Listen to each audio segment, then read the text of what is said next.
والصلاة والسلام على أشرف الأنبياء والمرسلين سيدنا وشفيع ذنوبنا ومولانا ومولى الثقلين سيد الحسن والحسين أبي القاسم محمد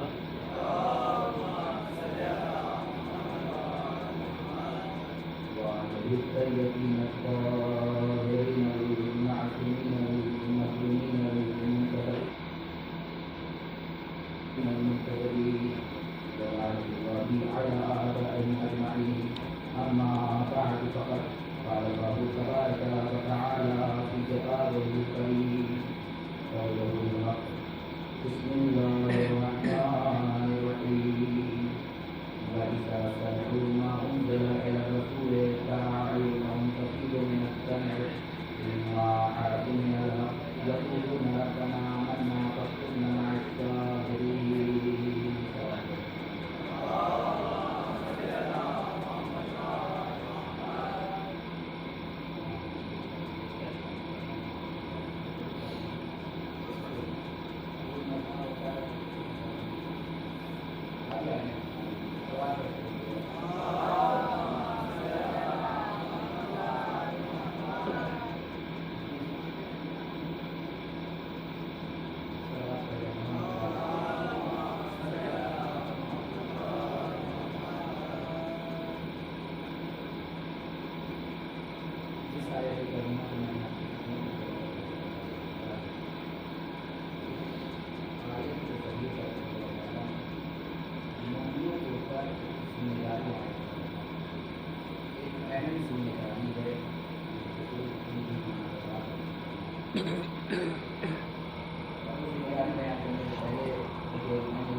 فرمایا تھا کہ یاتی زمان میری امت پر ایک ایسا زمانہ آئے گا کہ جب وہ پانچ چیزوں سے محبت کریں گے اور پانچ چیزوں کو بھلا کر دیں گے. نبی نے فرمایا کہ دنیا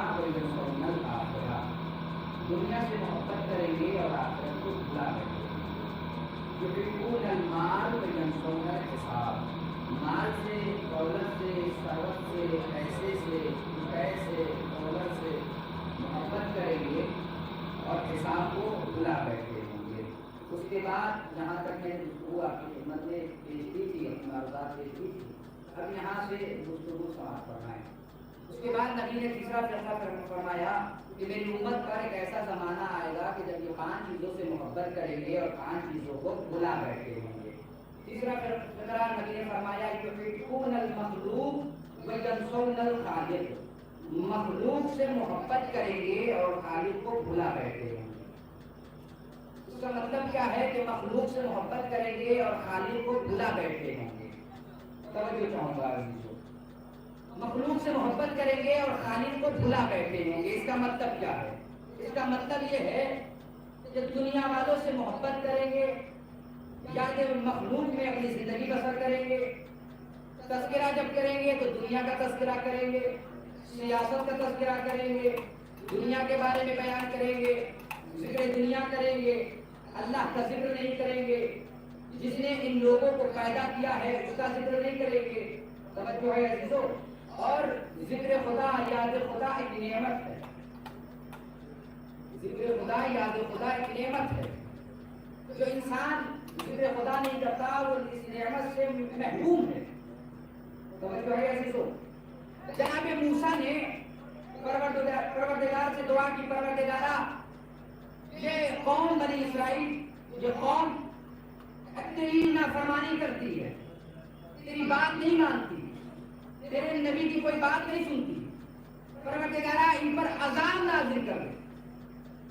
قدرت کی آواز آئی ہے موسیٰ اب میں نے انہیں سخت ترین عذاب میں مبتلا کر رکھا ہے. موسیٰ نے کہا پروردگارا یہ تو کھاتے ہیں پیتے ہیں چلتے ہیں سوتے ہیں بیٹھتے ہیں جاگتے ہیں, زندگی میں مزے اڑا رہے ہیں. پروردگارا مجھے تو کہیں عذاب نظر نہیں آتا، یہ عذاب میں کہاں مبتلا ہوں. قدرت کی آواز آئی، اے موسیٰ اب میں نے ان سے وہ صلاحیت چھین لی ہے کہ یہ میرا ذکر کرے. اب میں نے وہ قوت وہ طاقت ان سے چھین لی ہے، اسے توفیق میں نے چھین لی ہے کہ یہ میری عبادت کرے. توجہ ہے عزیزو. اگر یہ توفیق جب اللہ دیتا ہے تو انسان جو نماز پڑھ رہا ہے، روزہ رکھ رہا ہے، مجلس میں آ رہا ہے، غم کر رہا ہے، یہ اپنی طاقت کے بدولت نہیں کر رہا، یہ اپنی قوت کے بدولت انسان نہیں کر رہا، اب بلکہ اللہ کی دی ہوئی طاقت سے کر رہا ہے. دلیل کیا ہے؟ نماز میں ہم اٹھتے بیٹھتے کیا کہتے ہیں؟ بِحَوْلِ اللَّهِ وَقُوَّتِهِ يَقُومُ وَيَقْعُدُ، کہ پروردگارا ہم تیری ہی دی ہوئی طاقت سے اٹھتے ہیں اور بیٹھتے ہیں. تو یہ مجلس میں آنا، یہ ماتم کرنا، یہ غم منانا، نماز پڑھنا، عبادات کو انجام دینا، یہ توفیق خدا ہے. اللہ کی دی ہوئی طاقت کے بدولت ہم یہ کرتے ہیں. انسان گھمنڈ نہ کرے کہ ہم یہاں تک آ گئے ہیں تو بس سب کچھ میں ہی کرتا ہوں اور کچھ نہیں کرتا. ایک صلوات پڑھے محمد و آل محمد. تو موسیٰ نے کہا کہ پروردگارا انہیں کس عذاب میں مبتلا کر رکھا ہے؟ قدرت کی آواز میں نے اسے توفیق چھین لی ہے کہ میں یہ عبادت کرے. تو جو لوگ عبادت نہیں کرتے اس کا مطلب یہ ہے کہ اسے اللہ نے توفیق چھین رکھی ہے کہ تم مسجدوں تک نہیں آتے. توجہ ہے عزیزو. اور جناب موسیٰ نے کہا پروردگارا میں تیری مخلوق سے جو سب سے محبوب تیری مخلوق ہے میں اسے ملنا چاہتا ہوں. قدرت کی آواز ہے یہ موسیٰ پورا مقام پر جانا، پورا دریا کے کنارے جانا اور وہاں پر تمہیں ایک درخت نظر آئے، اس درخت کی شاخ اس دریا کے نیچے ہوگا، اس شاخ پر میری مخلوق بیٹھی ہوگی جس سے میں بہت زیادہ چاہتا ہوں. جناب موسیٰ چلے دریا کے کنارے، درخت کو دیکھا، اس کی شاخ دریا کے نیچے لٹکی ہوئی تھی، اس پر ایک پرندہ بیٹھا ہوا تھا. موسیٰ نے دیکھا، گفتگو کرنے کے لیے آگے بڑھے. موسیٰ نے کہا کہ میں نے سنا ہے کہ تو اللہ کی سب سے بہترین مخلوق ہے. موسیٰ نے دیکھا کہ وہ ذکر خدا کر رہا ہے، پرندہ ذکر خدا کر رہا ہے. موسیٰ نے کہا کہ اے پرندہ یہ بتا کہ کب سے اللہ کے ذکر میں اللہ کا ذکر کر رہا ہے. اس نے کہا کہ اے موسیٰ جب سے میں نے ہوش سنبھالا ہے تب سے میں اللہ کی عبادت کر رہی ہوں، تب سے میں اللہ کا ذکر کر رہا ہوں، تب سے میں اللہ کا تذکرہ کر رہا ہوں. جب سے میں نے ہوش سنبھالا ہے، جب سے میں باشعور ہوا ہوں، جب سے میں باشعور ہوا ہوں. اس کا مطلب اب وہی لوگ عبادات کو انجام دیتے ہیں جو باشعور ہوں، کیونکہ نبی نے فرمایا ہے من لا عقل له لا دین له، کہ جس کے پاس عقل نہیں ان کا کوئی دین نہیں. اس کا مطلب اب وہی مجلس تک آ سکتا ہے، وہی عبادات تک جا سکتا ہے کہ جس کے پاس عقل ہو، جس کے پاس یہ سمجھنے کی صلاحیت ہو کہ ان فرشتے ادا اور ان مجلسوں اور ان عبادات کا اجر کیا ہے، ثواب کیا ہے. ایک صلوات پڑھے محمد و آل محمد. اس کے بعد نبی نے فرمایا يحبون القصور وينصرون القبور، بڑے بڑے عالیشان محلوں سے محبت کریں گے اور جو حقیقی مکان ہے اسے بھلا بیٹھے ہوں گے، قبر کو بھلا بیٹھے ہوں گے. آخر اچھا ایک میں آپ کو لطیفہ بیان کروں کہ ایک انسان تھا، بہت دولت کمایا اور دولت کمانے کے بعد عالیشان محل بنایا، اس نے پوری زندگی گزار دی محل بنانے میں، گھر بنانے میں، مکان بنانے میں. جب مکان بن کر تیار ہو گیا، اب چاہا کہ اب تو مکان بن گیا، تو زندگی کے آخری لمحے ہیں، اب اس مکان میں اچھے سے زندگی گزاری ہے. چنانچہ یہ ارادہ کر کے جیسے ہی گھر میں قدم رکھتا ہے اور رات میں سوتا ہے کہ اسے ایک آواز آتی ہے. کیا آواز آتی ہے؟ کہ تم نے گھر تو بہترین بنایا لیکن میں اس میں کیسے رہوں، اب میں اس میں کیسے رہوں. اس نے دیکھا کہ چاروں طرف کوئی نہیں ہے، پیچھے دیکھا، آگے دیکھا، دائیں بائیں، چاروں طرف دیکھا، کوئی نظر نہیں آیا. وہ پریشان ہے کہ کہاں سے آواز آ گئی. جس نے کچھ کہہ دیا کہ میں کیسے رہوں اس میں. اب جب اس نے غور کیا تو اسے معلوم ہوا کہ یہ اس کی روح تھی جو یہ کہہ رہی تھی کہ میں کیسے رہوں اس مکان میں. ساری زندگی تو تم نے مکان بنانے لگا, اب تمہارا جسم اس لائق نہیں ہے کہ میں تمہارے جسم میں رہ سکوں. تمہارا جسم اس لائق نہیں ہے. تم نے دولت کمانے کے چکر میں اپنے جسم کو ضعیفی کی منزل میں لا دی. اب تمہاری آخری منزل آ گئی. اب تم رہنا چاہ رہے ہو لیکن میں رہنا نہیں پسند کر رہی تمہارے جسم میں. ایک صلوات پڑھے گا محمد علیہ. تو انسان دولت کمائے لیکن اپنے جسم کو بھی سنوارے. طاقت ہونی چاہیے پیروں میں, طاقت ہونی چاہیے بدن میں, تاکہ جس مقصد کے لیے آپ آئے ہیں یا جس مقصد کو انجام دینا چاہتے ہیں اس مقصد میں کامیاب ہو سکے. ورنہ یہ جسم ہی نہیں تو پھر مکان کا کیا فائدہ. خیر یہ جسم تو جانا ہی جانا ہے, لیکن جب تک یہ جسم ہے تب تک انسان طاقت اور قوت کے ساتھ زندگی کرے. کیونکہ آپ مولا عباس رقم منانے کے لیے آئے ہیں جس سے بہادر کوئی نہیں. توجہ ہے لیکن ابھی اس پر بات کروں گا, آپ کو شروع کروں گا لیکن یہ موضوع پورا ہو جائے. تو بڑے بڑے عالیشان محلوں سے محبت کریں گے اور قبروں کو بھلا بیٹھے ہوں گے. ایک عورت اپنے بیٹے کی قبر پر بیٹھ کر گریا کر رہی تھی اور گریا کر رہی تھی, آنسو بہا رہی تھی. جناب صالح اس عورت کے قریب جاتے, جانے کے بعد کہا اے بی بی تم گریا کیوں کر رہی ہو. اس نے کہا یا نبی اللہ میرا بیٹا جوانی میں مر گیا, ابھی بچپنا اس کا تھا, جوانی میں گزر گیا. نبی نے کہا کہ بھائی تسلی کرو, جناب صالح کا تسلی کرو, مرنا تو سب کو ہے, کہ سب کو جانا ہے. تمہارا بیٹا چلا گیا, کیا ہوا, تسلی کرو. اس نے کہا یا نبی اللہ جوان تھا, کیسے میں تسلی کروں, کیسے مجھے سکون ملے, کیسے مجھے چین ملے, میں اپنے بیٹے پہ گریا کر رہی ہوں. تو جناب صالح نے کہا کہ بھائی یہ عورت یہ بتا کہ تیرے بیٹے کی عمر کیا تھی, تیرے بیٹے کی عمر کیا تھی. اب جواب سنیے کہ وہ عورت کہتی کیا. وہ عورت کہتی ہے یا نبی اللہ میرے بیٹے کی عمر 450 سال برس تھی. 450 برس ہمارے 70 سال میں انسان, اور وہ بڑی کہہ رہی ہے کہ جوانی میں مر گیا, ابھی بچپنے میں مر گیا, 450 سال بچپنا. خیر اس زمانے میں جناب ان کا زمانہ اور 4,500 سال وہ زمانہ الگ کا, یہ زمانہ الگ ہے. تو جناب صالح نے کہا عورت کیا میں تمہیں ایسے زمانے کی خبر دوں کہ جس میں لوگ 100 سال سے بھی زیادہ زندگی گزار نہیں پائیں گے, 100 سال سے بھی زیادہ زندگی بسر نہیں کر پائیں گے. عورت نے کہا یا نبی اللہ مجھے وہ زمانہ بتائیے, لیکن میں ایک چیز پوچھنا چاہتی ہوں, یا نبی اللہ جب وہ 100 سال کی زندگی گزاریں گے تو کیا وہ اتنے بڑے عالیشان محل بنائیں گے. نبی نے کہا کہ ہاں ایسے ایسے محل بنائیں گے کہ زمینوں کے سینے کو چاک کر کے آسمان کی وادیوں تک چھت پہنچا دیں. جب نبی نے یہ جواب دیا تو کہا کہ یا نبی اللہ 100 سال کی مختصر سی زندگی کے لیے اتنے بڑے بڑے مکان بنائیں گے. اگر مجھے اتنی مختصر سی زندگی ملتی تو میں ساری زندگی عبادت خدا اور ذکر خدا میں گزار دوں. ایک صلوات پڑھے بر محمد. اب آئیے اگلے مرحلے کی طرف. نبی نے فرمایا یحبون المعاصی وینسون التوبہ, گناہوں سے محبت کریں گے اور توبہ کو بھلا بیٹھے ہوں گے. گناہوں سے محبت کریں گے. توجہ ہے عزیزو, انسان آج کا ماحول کیسا ہے سب جانتا ہے, اسی ماحول کا پابند.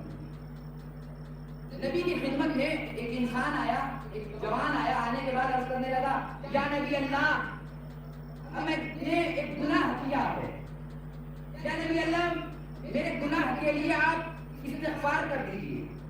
نبی نے ہاتھوں کو بلند کیا اور اس کے لیے استغفار کی دعا کی, اور وہ جوان چلا گیا. کچھ عرصے کے بعد پھر آیا اور آنے کے بعد کہا یا نبی اللہ میں نے پھر گناہ کیا, آپ میرے لیے استغفار کر دیجیے. نبی نے پھر ہاتھوں کو اٹھایا, وہ چلا گیا. پھر کچھ عرصے کے بعد پھر آیا, اس نے کہا یا نبی اللہ اب میں نے گناہ کیا ہے، اب میں نے گناہ کیا، یا نبی اللہ میرے لیے استغفار کر دیجیے۔ نبی نے کہا کہ اب تک تو آ رہا تھا، میں تیرے لیے استغفار کر رہا تھا، لیکن اب استغفار نہیں کروں گا، اب تیرے گناہ معاف نہیں ہو سکتے، اب تیرے گناہ معاف نہیں ہو سکتے، یہاں سے چلا گیا۔ وہ جوان شرمندگی کی حالت میں چلا گیا، اور جب چلا گیا تو نبی کی خدمت میں جبرائیل نازل ہوئے، آ کر کہا کہ اللہ نے آپ کو سلام عرض کیا ہے۔ اس کے بعد اللہ آپ سے پوچھنا چاہتا ہے کہ اے میرے نبی یہ بتائیے کہ جو وہ بندہ گناہ کر رہا ہے وہ آپ کی نافرمانی کر رہا ہے یا اللہ کی نافرمانی کر رہا ہے؟ وہ آپ کی نافرمانی کر رہا ہے یا اللہ کی نافرمانی کر رہا ہے؟ نبی نے کہا کہ بے شک اللہ کی نافرمانی کر رہا ہے۔ پھر جبرائیل نے پوچھا کہ اللہ پوچھتا ہے کہ آپ نے اسے پیدا کیا ہے یا اللہ نے پیدا کیا؟ نبی کہتے ہیں بے شک اللہ نے اسے پیدا کیا۔ نبی پھر جبرائیل کہتے ہیں کہ یا نبی اللہ یہ بتائیے، اللہ پوچھتا ہے کہ آپ اسے معاف کرتے ہیں یا اللہ معاف کرتا ہے؟ آپ معاف کرتے ہیں یا اللہ معاف کرتا ہے؟ نبی نے کہا کہ بے شک اللہ ہی معاف کرنے والا ہے۔ جبرائیل نے کہا جب اللہ نے پیدا کیا، جب اللہ معاف کرتا ہے، جب وہ اللہ کی نافرمانی کرتا ہے، تو جب بندہ اللہ کی ساری چیزیں انجام دے رہا ہے، اللہ اس نے پیدا کیا ہے، اللہ کی نافرمانی کرتا ہے، اللہ نے اسے پیدا کیا، اللہ ہی سے معاف کرتا ہے، تو آپ کون ہوتے ہیں جو اس کے دل کو مجروح کر رہے ہیں؟ یا نبی اللہ وہ شخص یہاں سے غمگین ہو کر گیا ہے اور وہ فلاں جگہ پر اور فلاں مقام پر سجدے میں گر کر العفو کی صدا بلند کر رہا ہے، پروردگار مجھے معاف کر دے، اب مجھے معاف کر دے۔ جب اللہ اسے معاف کر سکتا ہے تو آپ کیوں نہیں معاف کر سکتے؟ جب میں نے پیدا کیا ہے یہ نافرمانی کرتے ہیں اور میں انہیں معاف کرنے والا ہوں، تو آپ نے میری رحمتوں کے بارے میں بتائیں، آپ نے میری تمام اچھے صفات کے بارے میں بتایا کہ اللہ معاف کرنے والا ہے۔ ایک صلاۃ پڑھیں محمد و آل محمد۔ اب چونکہ یہ تعلق مولا حضرت عباس رب برآمد ہوگا، لہٰذا ان کے سلسلے میں ان کی شان میں آپ کی خدمت میں چلنی ہے، منٹ آپ کی خدمت میں بات کروں۔ یہ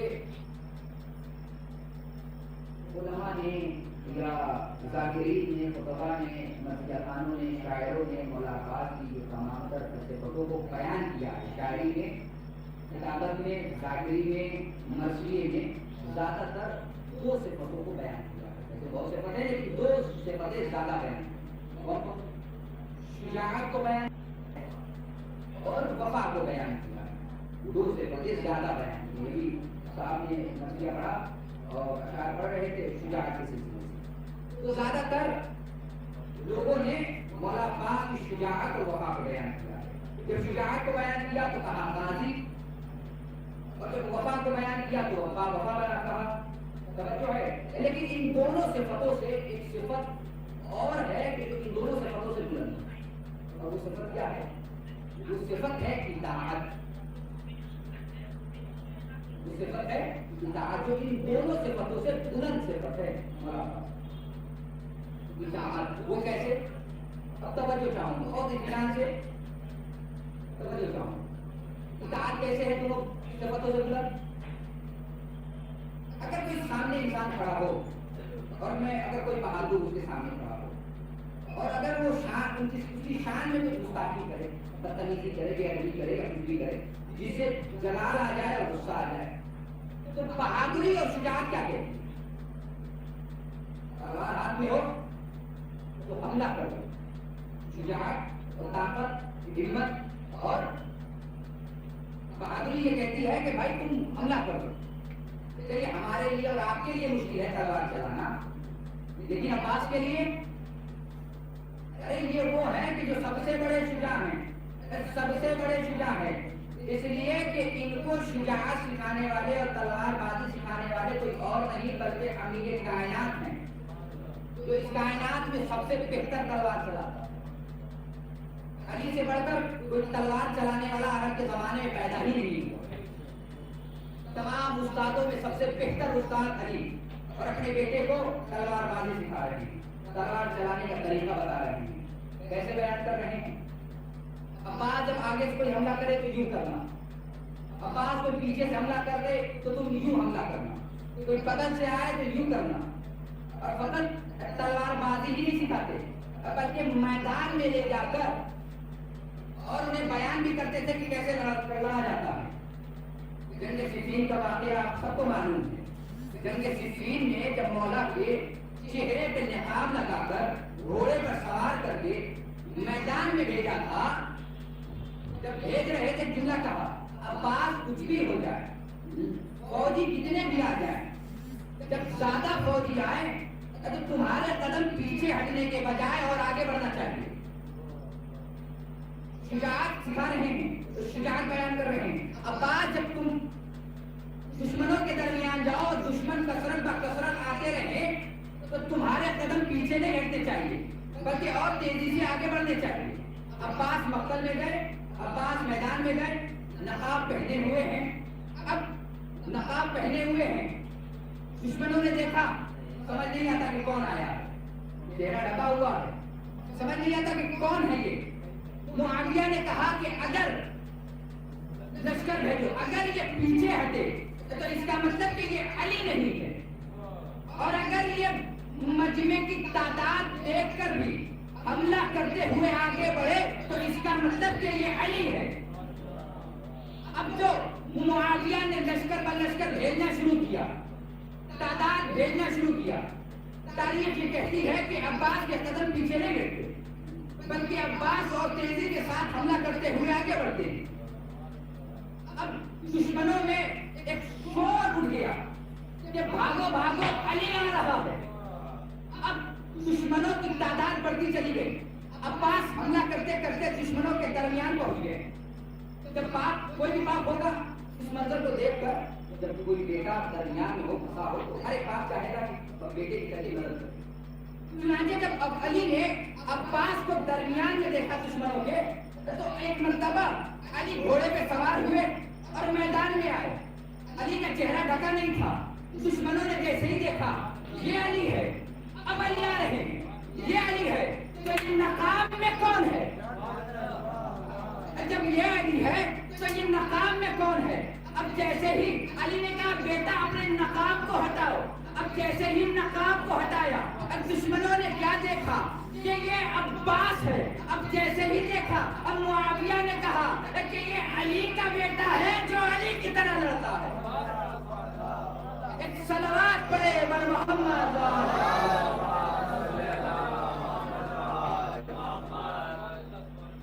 تو شجاعت جو ہے بہت بہادری ہے، ملابات کی شجاعت ہے، اور جو ہے شجاعت کی وہی تک اطاعت استسلام ہے۔ جب ولی کے دربار میں مولا عباس امام حسین گئے، ولی کے دربار میں تمام لوگوں کو دربار کے باہر کھڑا کر دیا تھا اور کہا تھا کہ جب میری آواز بلند ہوگی تب دربار میں آنا۔ امام حسین دربار میں ہے، ولی کے دربار میں، ولی کہتا ہے کہ یزید کی بیعت کر لو۔ حسین نے کہا کہ بیعت کا مسئلہ، خلافت کا مسئلہ رات کی تاریکیوں میں حل نہیں کرنا چاہیے، دن کے اجالے میں بلانا، دن کے اجالے میں فیصلہ ہوگا کہ وہ حقدار ہے بیعت کا یا میں حقدار ہوں۔ ولی تیار بھی ہو گیا اس مسئلے پر، بغل میں مروان بیٹھا تھا۔ مروان نے کہا کہ اے ولی کیا کرتا ہے، اگر یہ چلے گئے رات کی تاریکی میں تو یہ کل ہاتھ نہیں آنے والے، کل ہاتھ۔ اچھا امام حسین نے کیوں کہا تھا کہ رات کی تاریکی میں یہ مسئلہ حل ہونے والا نہیں، دن کی تاریکی میں آنا؟ امام کا یہ جملہ کوئی سمجھ ہی نہیں سکتا کہ امام نے کہاں سے کہا اور اس کی حکمت کیا تھی۔ حسین بتلانا یہ چاہتے تھے کہ ہم سقیفہ کے ماننے والے نہیں، غدیر کے اجالے کو ماننے والے۔ سقیفہ والے رات کی تاریکیوں میں فیصلہ کرتے ہیں، غدیر والے اور غدیری کبھی رات کی تاریکیوں میں فیصلہ نہیں کرتے ہیں۔ ایک صلوات پڑھے بر محمد و آل محمد۔ اب مروان نے کہا کہ اگر حسین چلے جائیں گے تو کل ہاتھ نہیں آنے والے تھے کوئی جالے میں. اب اس کو بھی سمجھ نہیں آ رہا کہ دماغ کر کے چلے گئے وہ ہاتھ نہیں آنے والے. امام نے کہا کہ اے ابن الزرقاء، اے نیلی آنکھوں کی والی ماں کے بیٹے، تم نے یہ مجال کہ حسین کو روک لے. کسی ماں نے ایسے بچے کو پیدا نہیں کیا ہے جو علی کے لال کو روک لے. اب جیسے ہی حسین کی آواز بلند ہوئی، تاریخ یہ کہتی ہے کہ دربار کے دروازے کو توڑ کر دربار میں داخل ہونے والے سب سے پہلے شجاعت کے معیار کو بیان کرنے والے کوئی اور نہیں بلکہ عباس. دربار کے دروازے کو سب سے پہلے جو داخل ہوا تھا وہ کوئی اور نہیں بلکہ عباس. دربار کا کون ہے جو میرے آقا کے سر کو قلم کرے گا؟ توجہ ہے. اب جیسے ہی عباس نے یہ کہا کہ کون ہے، آپ کسی بھی دانش مند سے پوچھ لیجیے، کسی بھی عالم سے پوچھ لیجیے، کسی بھی فقیہ سے، مرجع سے، کسی سے بھی پوچھ لیجیے، پروفیسر سے جا کر پوچھ لیجیے کہ جب غصہ کسی کو آتا ہے تو اس غصے کو ٹھنڈا کرنے کے لیے کیا کرنا پڑتا ہے؟ حضور زیادہ جانتے ہیں کیا کرنا پڑتا ہے. اگر کھڑا ہے تو بیٹھا دیا جائے، بیٹھا ہوا ہے تو سلا دیا جائے، اور ہاتھ کی پشت کی طرف ہاتھوں کو یوں کیا جائے یا پانی پلا دیا جائے. جب کسی پر غصہ آتا ہے تو یہ عمل کیا جاتا ہے. حسین نے نہ پانی پلایا، نہ بیٹھایا، نہ لٹایا، بس ایک فقرہ کا عباس یہ مدینہ ہے، کربلا نہیں ہے.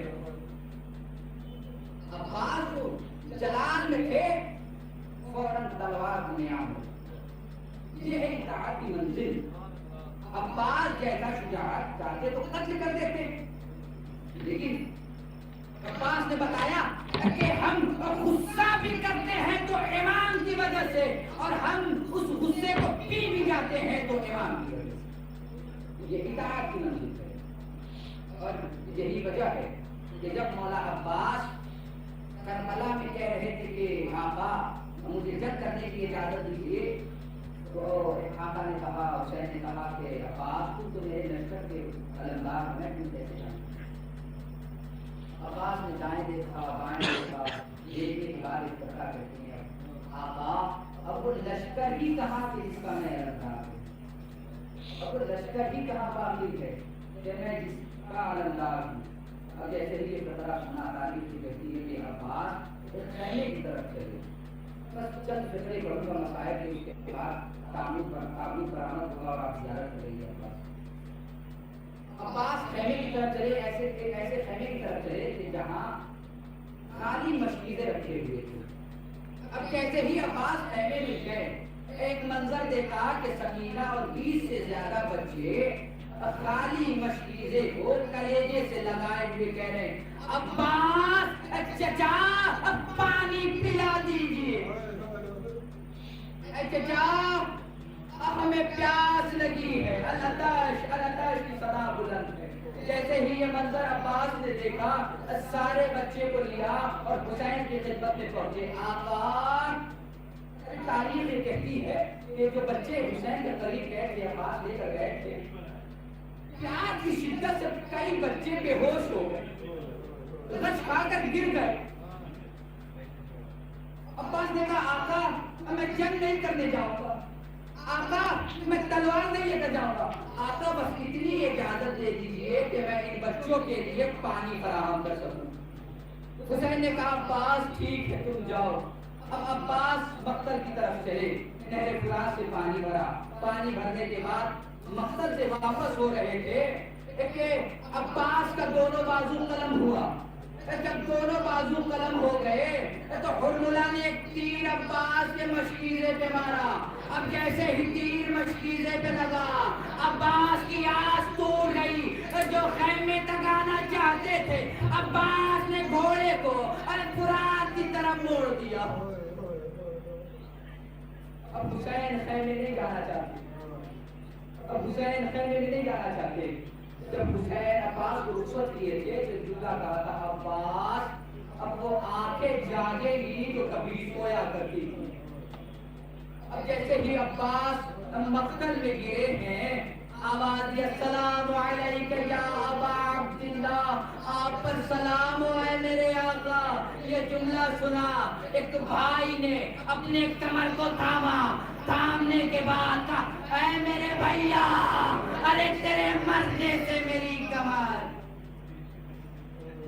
مار باب ازاں حسین مقتل میں چلنے کے بعد عباس کے قریب پہنچے، عباس کے سر کو اٹھایا، اپنی زانوں میں رکھا، عباس نے اپنا سر زانوں سے نیچے کر دیا۔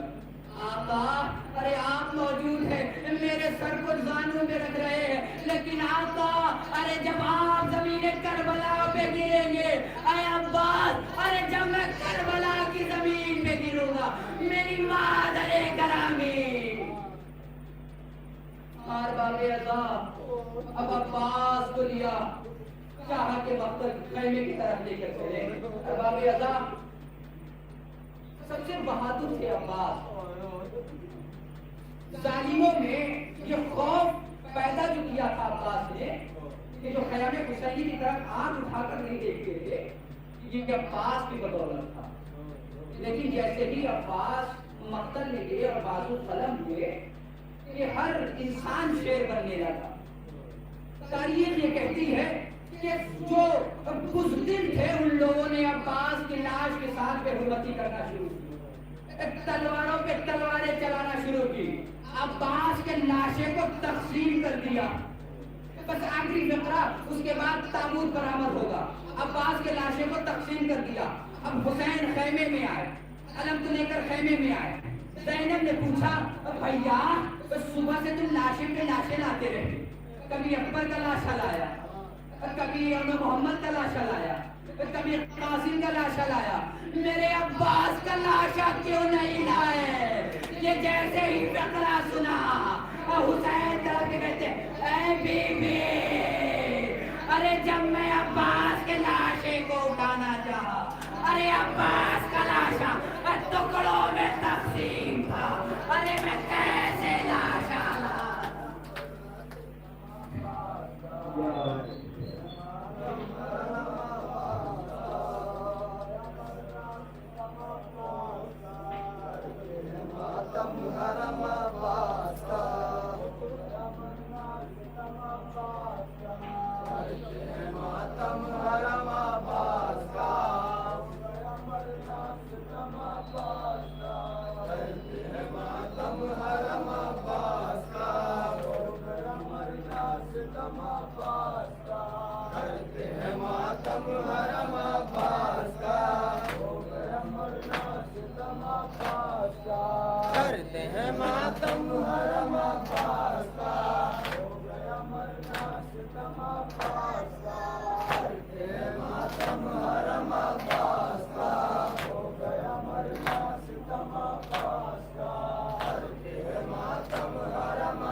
رم برباد ہوئی ماں کی کمائی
شب